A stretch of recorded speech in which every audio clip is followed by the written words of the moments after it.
top 24 running backs. No, we're going top 50 at this position here. Let's get really deep into the weeds here. So tier 1, we got Bijan, Jahmyr Gibbs, and Barkley. We did a whole first round stream, me and the Truth, just last week. Highly recommend if you want to deep dive into that, each of these prospects, go check that one out. But as you can see, I do have Gibbs. I bumped him above Barkley. The more I talked about him, it's just the excitement I feel, the vibes you start to get. I really enjoy that. The comment comes in, Daniel Culk with the super chat, take the shirt off. I mean, I don't know if I can do a full stream shirt off, but I'll give you a quick flash there, Dan. Anything for the super chat's great to see you, Culk. Thanks for tuning in. Back to the top tier of running backs. The people like jumping into the clip video must be like, what the hell is going on with this guy? But Bijan, Gibbs, and Barkley, top 3. Thanks again for the support, Culkeen.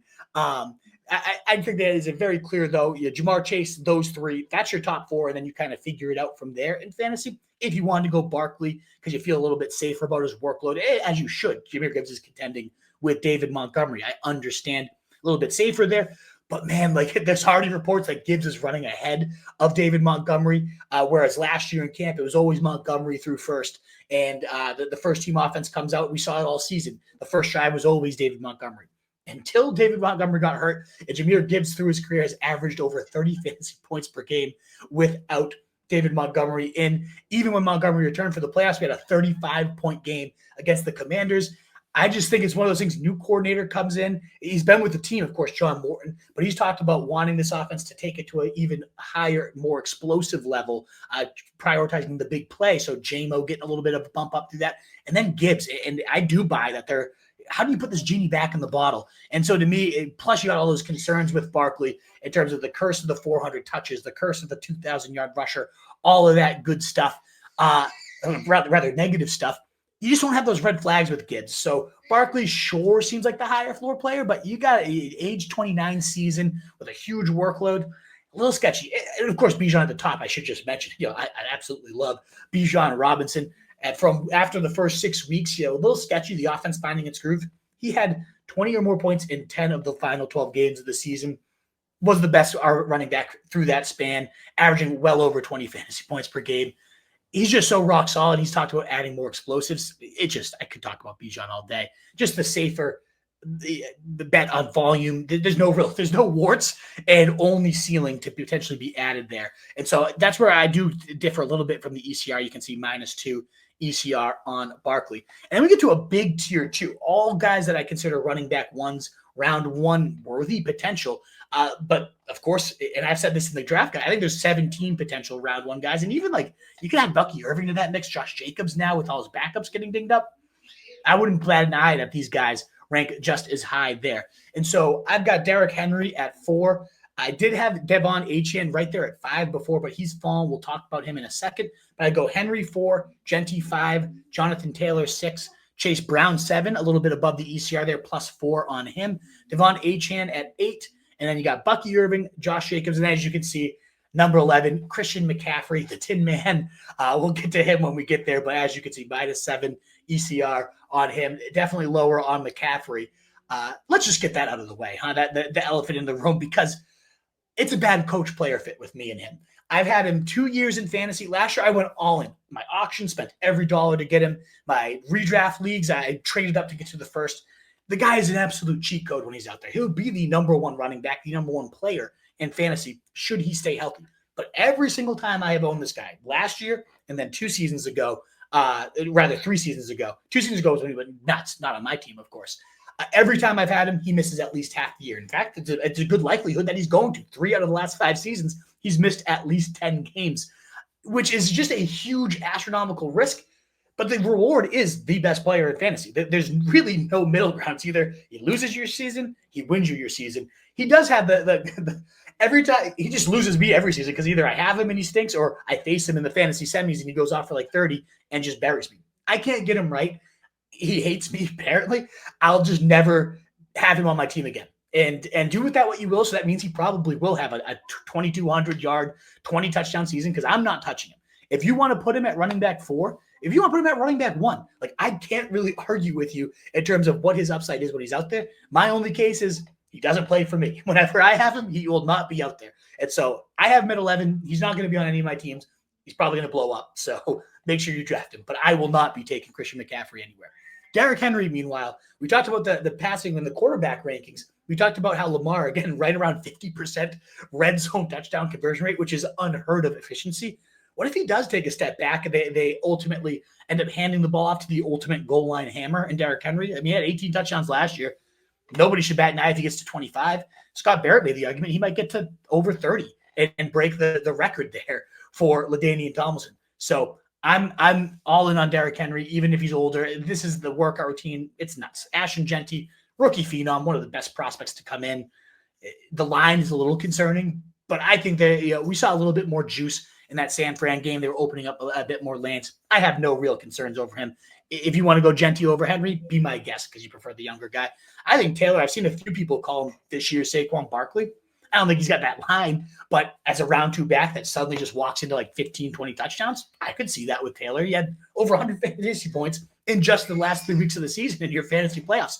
I think Jonathan Taylor can go bananas. Chase Brown, though, higher on the ECR, +4 in my running back rankings. So most have him down here at 11. The offensive coordinator compares him to Austin Eckler, who he used to work with in San Fran, or rather LA. Now LA, not San Diego anymore. Ultimately, though, he talks about how he's a focal point, a centerpiece of this offense.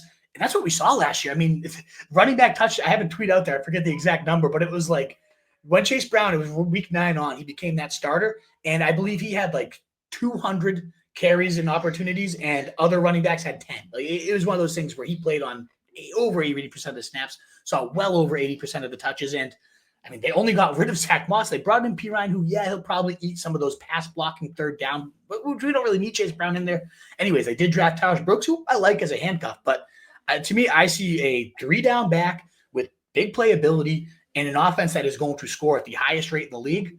I don't know what's not to love about Chase Brown. So, I have him above the ECR by a bit. It is tricky when you get to the Devon Achane, but he's dealing with a soft tissue thing. And it's just one of those things like, as the season approaches, do I really want to spend a top 2 pick on a guy that has something lingering? I don't know about that. I mean, we do know in games with Tua, he was on pace for well over 100 receptions. The receiving stats were just insane, those splits. He would have been like a low-end wide receiver 1 on just his receiving totals. I believe it was 104 catches, 900 yards, and like 9 receiving touchdowns was his season-long pace with Tua at quarterback. He was the running back 2 with Tua in there. He was like running back 46 with Tua out. So you got the injury risk for himself. You got the risk of Tua. You got a bad line. It's just a little bit of warts here, especially with that soft tissue thing flaring up right before the season comes in. Love Achane, but it just makes me a tad nervous with my first or second overall pick. I'm probably actually even going to bump Bucky Irving. I mean, did you guys see that receiving touchdown in preseason week 2? There's all these reports that he's getting receiver-like usage in camp right now. He backs that up. He mosses a 2 to the end zone on a beautifully thrown ball by Teddy Bridgewater there. It's just the sky's the limit if he continues to get that type of usage. I know that Rachaad White was out that game, but he played over 90% of the snaps. He had 100% of the backfield carries. And so any game last year that he saw 50% or more of the snaps, he was a top 12 running back in 6 of those 7 games. Crazy that it only happened 7 times that he saw half of the snaps or more. But when that happened, he was a guaranteed running back 1 pretty much. The only game he didn't make the top 12 running backs, he still scored 16 fantasy points. It was just a high-scoring week for the position. So Bucky Irving, an absolute god. Josh Jacobs right there. You got Marshawn Lloyd. You sneeze on the guy, his hamstring will tear. Pathetic. And so Josh Jacobs, no real backup presence. I mean, I think it's going a little underreported. I should tweet after the show. He was a bit sketchy in the beginning of the year. I believe he only had like 1 touchdown through 5 weeks, 6 weeks. And then he went on a tear and scored like 15 touchdowns in a 10-week span. Went absolutely bananas. So I love him. Christian McCaffrey, again, we already talked about that. So these are like the gods, the tier 1. Tier 2 with, 4 through 11, my locked and running back 1s. Tier 3 is like, if you can get this guy as your running back 2, you should be singing praises at the mountains. If you get 2 of these top 11 guys, even better, right? You guys know of me, the bell cow breeder. I want horse. Give it to me. Once we get to tier 3, this is like the highest end running back 2. And if you did punt the position, let's say you went Brian Thomas, Malik Neighbors, okay, sweet, great start. I won't complain about that. These would be like the last acceptable running back 1s, but the elite running back 2s is this tier 3. So 12, Kyron Williams, 13 O'Marion Hampton, 14 James Cook, 15 TreVeyon Henderson, and 16 Ken Walker. Breece Hall was in this tier, but the latest usage has me a bit concerned. Kyren Williams is consistent as they get. Only Christian McCaffrey has a higher rate of top 12 weekly performances across their last 2 seasons. And McCaffrey also missed about half those games. So Kyren Williams, as steady as they come, he's going to be a low-end running back one nearly every week for you. And the way they're using their backs in the preseason, I bet you were getting full-on Kyren Williams. So he falls to round 3 sometimes. Hammer. It's boring. That's the only reason I can see why he should fall beyond round 2. He's my top 23rd overall player. O'Marion Hampton, though, you're talking about an athletic freak that 3-way play, can do it all on 3 downs, can catch, can run, speed to break away, and now he enters a Chargers team. Unfortunately, lost Slater. That does hit the line quite hard, but ultimately, this still should be a top 12-ish offense for one of the most athletic freaks and talented runners. This class is supposed to be insane. I believe they're going to be insane, and Hampton is right there, my number 2 running back in the class behind only Denty, going into a pristine situation. So love him. Love that James Cook is back and signed in camp. 16 touchdowns, probably not going to happen again, but they're also talking about maybe elevating his receiving workload a bit. So I had him as a fade in the guy just because he does go like top 25-ish. That's too rich for me, but in those 30 to 35 range, I mean, lock him in as the running back 2. Big play guy and an explosive offense. Awesome. TreVeyon Henderson is the biggest riser and the guy I'm the highest on here. Number 15, as you can see, +7 ECR. What's not to love about the guy? Maybe, again, it's my homerism coming through as a Pats fan, but every time he's on the field, you feel it, right? If you have highs and you watch him, he is the most explosive player, and it's not even close. It's by a mile, TreVeyon Henderson, whenever he's on the field. So I know it's going to be a timeshare. I've seen it. I went to camp, and Ramondre was rotating in ahead of him. Ramondre is probably going to lead this team in carries, is my guess. Even still, I think we got one of those situations where, Josh McDaniels, top 10 running back target share every single year he's called plays. Yeah, Tom Brady had a big part of that too, but it is a part of the design here. And you're getting this guy out in wheel routes and corner routes. He's just all over the field as a complete nightmare. They don't play him with the 2s at all. He's the only running back that has not mixed in with Josh Dobbs this entire preseason. They know what they got. The Vikings head coach, Brian Flores, he said he was blown away. He told Devin McCourty, who was announcing the game, he was blown away by TreVeyon Henderson in practice. He just has that, he is him. He is so good. I am so excited as a Patriots fan, and I don't think he needs to get 25 touches a week. If he gets there, I mean, then he's going to break fantasy and be Jamal Charles. I think he has that type of insane acceleration. He's an incredible pass protector too. He takes care of the rock. So he does all the things your coaches love that will earn you field time. And when the ball's in his hand, he's just an electric play waiting to happen every single time. He trucks people over. At the practice I was at, he decleated freaking Von Miller, putting him in the ground and started a scrum where Vrabel dove in and started to bleed. And my Patriots fans were juicing all over the place. Oh my God, it's the best. So I love TreVeyon Henderson. I think he is anytime in round 4. He's really risen up the rankings too. I was a little skeptical, just how good's this guy really going to be? I thought he was going to be really good, but it was going to be a committee situation. And how high is your ceiling in a committee? You got to be elite to be in a committee and then still be a top 20 running back. Well, I think this guy's elite. I truly think he's going to be insane. I'm so excited for him. And then 16 is Ken Walker. One of those things, if you've watched any Seahawks preseason football, you've seen the Gary Kubiak inspired, his son, Clint Kubiak there calling the plays. The zone scheme is insane. It just opens up these massive gaping holes for the running backs. It has done that since, Gary Kubiak and Mike Shanahan worked together for the Broncos 25 years ago. And ever since then, anytime you have a Shanahan or Kubiak backfield, you go after. You think of Arian Foster, Clinton Portis, if you've played fantasy for a while. But even, when it's a Carlos Hyde, who's a mediocre running back, they go nuts. So when you get a talent like Ken Walker, who I do think is a top 10 overall running back talent, breakaway speed, great pass catcher, he's electric. I love Ken Walker. He's going to be a monster in this scheme for however long he's out there. That's the bugaboo, of course, is how healthy is he. Missed, 6 games last year, multiple games his rookie season. I understand the concerns there with health, but when you have him, it's going to be electric. And Charbonnet is not that expensive. We'll get to that tier in a little bit. You can go, top 40 pick on Ken Walker, pick 108, and just lock up the backfield, and you're going to have a running back 1 every single week. One of those guys will be a top 12 running back. I guarantee it. Then you move into tier 4. And if you want to bump Breece Hall into that acceptable running back 1, elite running back 2 tier, I could hear it, but they've talked all offseason. This is going to be a committee. We're going to have at least 2 to 3 backs involved. And everything in the preseason, you have Breece Hall and Braylon Allen, a near dead even split. Even Isaiah Davis has worked in with the first team. And I love Breece. I think he is going to be the best talent there. But you already saw how down I am on Justin Fields. I think this offense is going to be god-awful. I just really don't believe in the Jets at all. And so what's it really worth to have the 50-50 split? Why take the more expensive guy? Go in on Braylon Allen going around 130 instead of Breece Hall going in the top 30 picks, right? So I like Breece, but he did look great last year. There's reports that they're more off the record, but some of the sources have said, he parties a lot in the week. He's out at the club at midnight and then going to practice. I don't know how valid those are.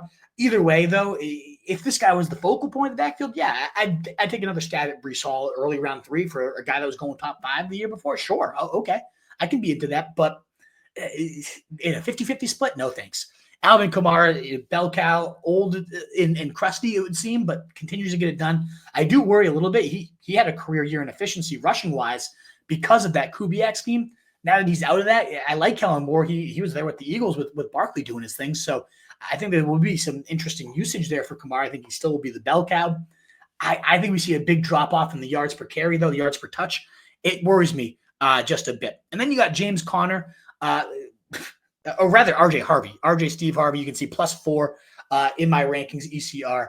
Love the guy. Sean Payton backfield's top 2 in expected fantasy points nearly every single season. I think it's 10 of 17, might even be 12 of 17, that they've scored these top 2 as a whole backfield.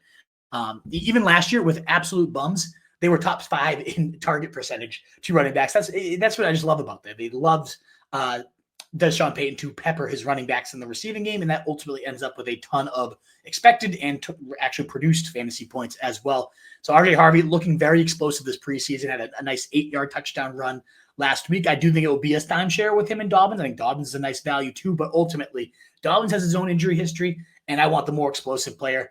Speaking of Alvin Kamara, yeah, I see RJ Harvey is kind of, he called him. I mean, Sean Payton literally called him like my pet cat or something like that. This was the guy we had to get. He became our kind of pet through the process of evaluating, and they reached big time in round 2 to get him, whether you agree with the talent evaluation or not.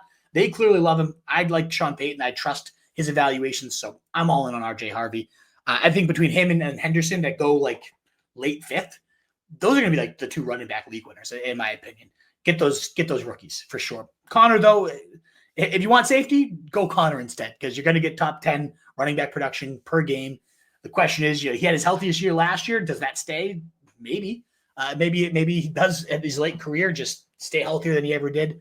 I'm a little bit worried. They are talking about bumping up Trey Benson a bit, but yeah, at running back 20, James Conner is going to be a 15 to 20 point per game guy. In every fantasy playoffs, he seems to go off too. And then Chuba Hubbard, a little bit lower than the ECR. I think Rico Dowdle is going to be a bit more involved than a lot of people do. That being said, you can't go wrong with Chuba. It's just a matter of I prefer the excitement of RJ Harvey and TreVeyon Henderson to Chuba, who we know what he is, and he does everything solid.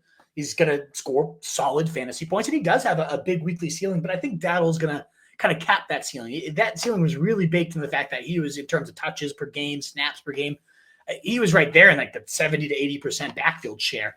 I don't know that we get that this year. They paid Dowdle pretty decent money. So I think Chuba just a little bit. I'd rather he's not going to win any leagues like he did last year because he was a 12th round pick last year. As a 5th round pick, he's going to be fine. He's going to be safe. Maybe you do 0 running back and you take RJ Harvey and Chuba Hubbard and you pair them together, right? He's that type of floor guy. Nothing overly exciting. Then I get, after that tier though of like elite running back 2s to quality running back 2s is that tier 4 again. Breece Hall 17, Alvin Kamara 18, RJ Harvey 19, James Conner 20, 21 Chuba. You get to tier 5, and I do think it's a pretty steep drop off. These guys as my low end running back 2s and a very solid flex. Yes, I'll give them that title, but the ceiling feels a little bit capped to most of these guys. Other than I will say Isaiah Pacheco, who's at 22 for me, +3 ECR, as you can see there. I just you see that catch, the 22-yard one that he had the preseason. The juice is back. Like at the end of last year, he just did not look like Pacheco at all. He didn't have that bounce to his step, the contact, the way he just bowled people over, it was completely missing from his game when he finally did get back.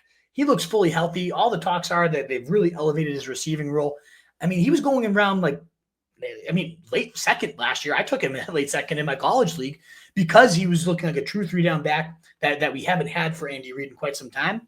We might be getting that same guy just at a 6-round discount right now. So I do really like Pacheco. I think he is the guy of this tier. Like if somebody out of, I'll just read the tier off: 22 Pacheco, 23 DeAndre Swift, 24 Tony Pollard, 25 David Montgomery, and 26 Aaron Jones. If any of these guys are like, well, they were a top 10 running back, yeah, Pacheco's the one that I would most likely put my bet on here. Swift's not a bad bet either. Just the Ben Johnson inspired scheme. You saw them last, 3-4 rushing touchdowns as a team.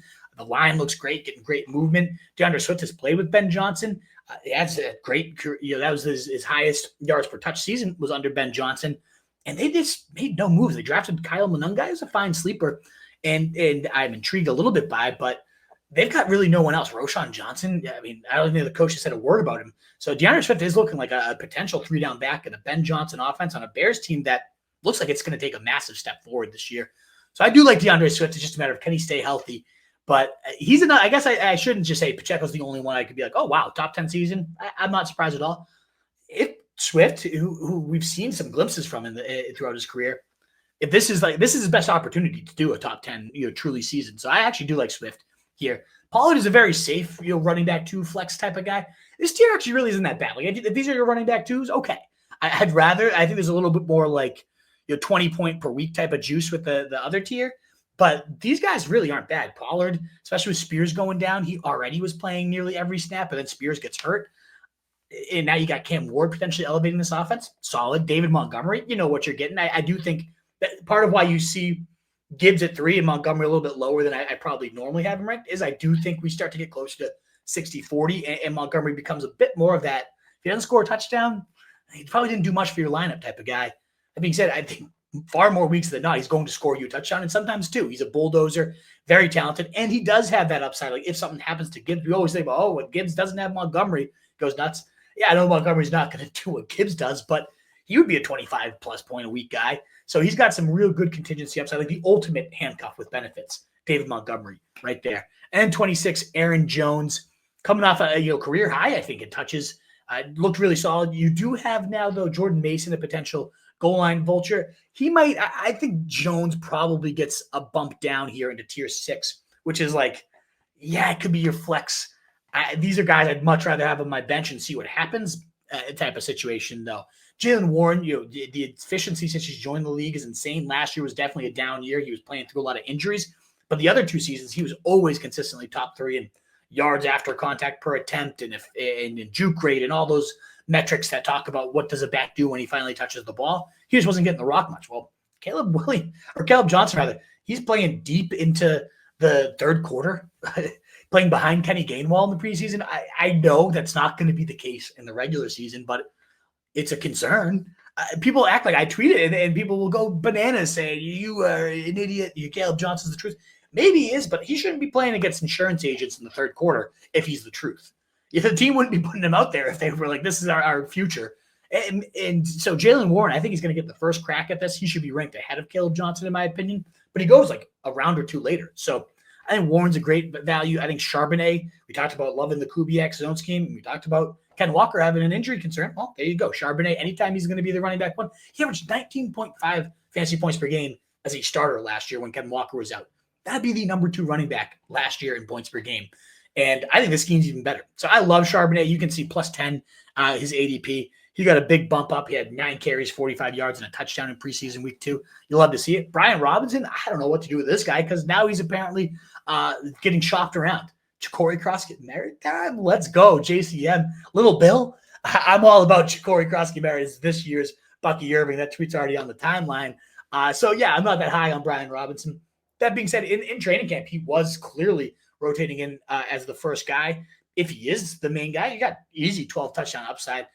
It's something along the lines in the draft guide I talk about how he's been a top 24 running back in 60-70% of his games the last 2 years. Like just a really sturdy floor. The ceiling, I mean, he's only got like 1 or 2 top 12 games in that span. But you got yourself just okay, I'm going to get you 12 points in your flex. Nice. Okay, thanks, Brian. that kind of guy there. We just talked about Caleb Johnson, the Steelers backfield, and I'm clearly lower, -3 ECR on him. I'd probably actually rather have Tracy. This is why I like this exercise, because as I talk about the guys, yeah, you know what? I'm going to bump Tracy above Caleb Johnson. I might even bump up Jordan Mason ahead of him. The goal line back in an offense for the Vikings that I love. J.J. McCarthy, I just said he's my favorite quarterback sleeper. I think they're going to put up points, and we got the goal line hammer there in Jordan Mason. And wrapping this the top 40 to 50 running backs up, J.K. Dobbins, Sean Payton's backfields, again, top 2 in total fantasy points in 10 to 17 years. I think he's a beast. I thought he looked really good last year, and his recovery surprised me a ton. So now you put him behind the number 2 line in Pro Football Focus's grades. Yeah, RJ Harvey, time split, I get it, but I think Dobbins is a candidate to, if Harvey's the Kamara, well, let's talk about Dobbins as potentially the Ingram, and we saw Ingram put up, 12 touchdown plus seasons under Sean Payton. Joe Mixon's the big question mark. What do we do with this guy? We haven't got any updates going in, other than that week 1 seems very, very questionable at best. So I'm worried about him there. That definitely a concern with Mixon.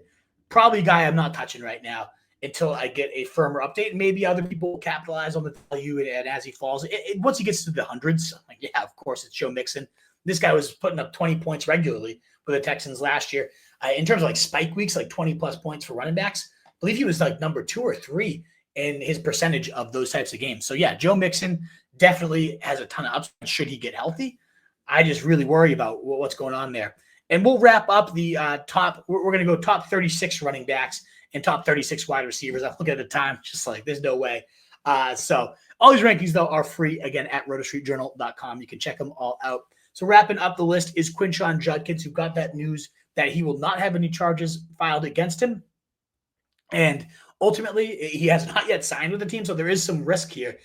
When will he join camp? How far behind will he be? But I don't think Sampson – I like Sampson. I do. I think he's an intriguing prospect out of Tennessee there, where it was the SEC Player of the Year at the running back position. I am a fan.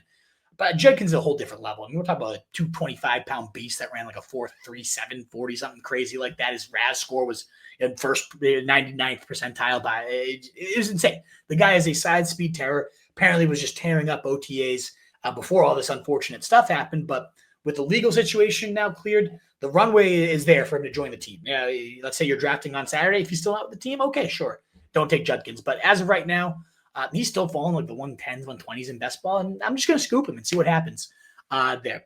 And then you can see, I said top 36 running backs. You can see my favorite running back sleeper, plus 12 ECR, Jadon Blue. Going to be an absolute beast. We talked about him on the sleeper show. This tier down here is the whereas could I potentially plug in right from week 1 J.K. Dobbins? Yeah. Do I want to? No. But if I've done a 0 running back thing or a hero running back thing and he's my running back too, I think he's a nice bridge. And these are the guys the tier 7 guys. So to talk quickly, I did say top 50, so I'll just rattle off the names, but we're not going to dive into each of their case. But you'll see a lot of the overall summary of this tier is an ambiguous backfield that to an offense I could see taking the next step. So Jadon Blue, I think he's going to be the best Cowboys back. I think that offense is going to be a top 10 offense.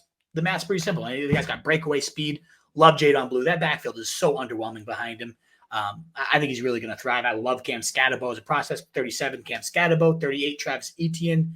But then Tank Bigsby is my 40. And then you can see Bashal Tutin, 42. So I got 3 Jags running backs in this tier. Someone out there is going to be a top 20 running back. I have a very strong feeling there. I love Liam Cohen. Who's it going to be? You can see I really actually don't. I'm going to bump Travis Etienne down. Bigsby started above him this last week. Bigsby's looked better throughout the whole training camp from what I see. But the guy that I really love is Bashal Tutin. Who's going well behind each of them. I think he has far more upside, 4.3 speed, 99th percentile after contact rate. Exactly what Liam Cohen saw in Bucky Irving. That's the tackle breaking. That's what Bashal Tutin does very, very well too. But Ramondre Stevenson mixed in there at 39. You can see Ja'Cory Cross-Kamara, Little Bill. These trade rumors have me bumping him up, but if I'm drafted today, I'm not leaving my draft without Ja'Cory Cross-Kamara, because if Brian Robinson does get traded, this guy's explosive. Like I said, I think he might be the next Bucky Irving. The fact that they're even considering trading Brian Robinson tells you how good they feel about Ja'Cory Cross-Kamara. So he's in there at 43, Eckler's in 46, again, largely because of these trade rumors. And if it happens, I mean, Cross-Kamara will be jumping Quinshon Judkins and Joe Mixon, probably better than J.K. Dobbins. This is kind of the hedge bet right now where I'm plus 35 UCR, but that's largely baking in like if something happens with Brian Robinson, he's going to thrive. And even if not, I still really like the guy. And then Ray Davis, Benson, you can kind of see this is like the handcuff with benefits, exciting bench stash tier to wrap up my top 50 running backs. What is up, you fantasy wolf? Thanks so much for tuning in. If you haven't already, share your thoughts in the comments, check out some more videos, and join the newest Wolfpack by subscribing below.